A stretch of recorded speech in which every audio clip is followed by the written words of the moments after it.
Hi, welcome to Empower Today. We've started a 7-week sermon series on Sundays from the book of Revelation, the last book of the Bible, a book that can cause confusion and people can take too literally as they try and work out the exact time when they think Jesus is going to come back to the earth. The dominant picture for Jesus in the book of Revelation is not a lion, as you would have seen in Aslan.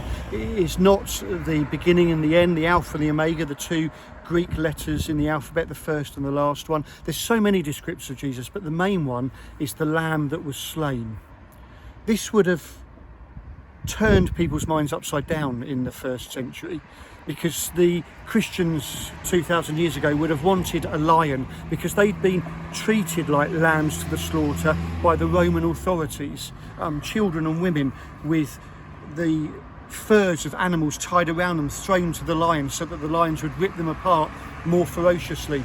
People hung on crucifixes and set alight so that the Roman emperor could see his barbecued meat that he was eating at night in his banquets and feasts.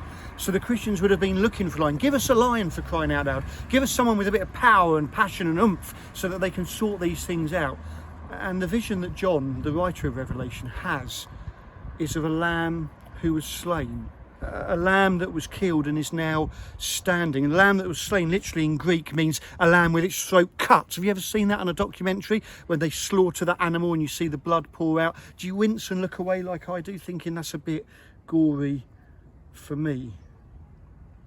Over 20 times in the book of Revelation we're told that Jesus is the lamb that was slain, and that we should be like him. That the Greek word for lamb isn't the usual one. John uses a Greek word for lamb that means a victimized, vulnerable, defeated lamb, a baby lamb, a tiny lamb, a weak lamb. So we need to ditch, I think, some of the images we have in Christianity of having these big heroes who do amazing things, because our hero of the faith, Jesus, who died as the lamb in our place, the main image for him is a slain lamb. One writer, Eugene Boring, says that Jesus as the lamb redefines what it means for Christians to win and what winning means. In this vision of the lamb, everyone worships him. So as you go about your everyday life, as I go about mine, how do we worship this lamb, the one that was slain for us so that we could be put right with God? How do we sing our song for him to make a difference in this world?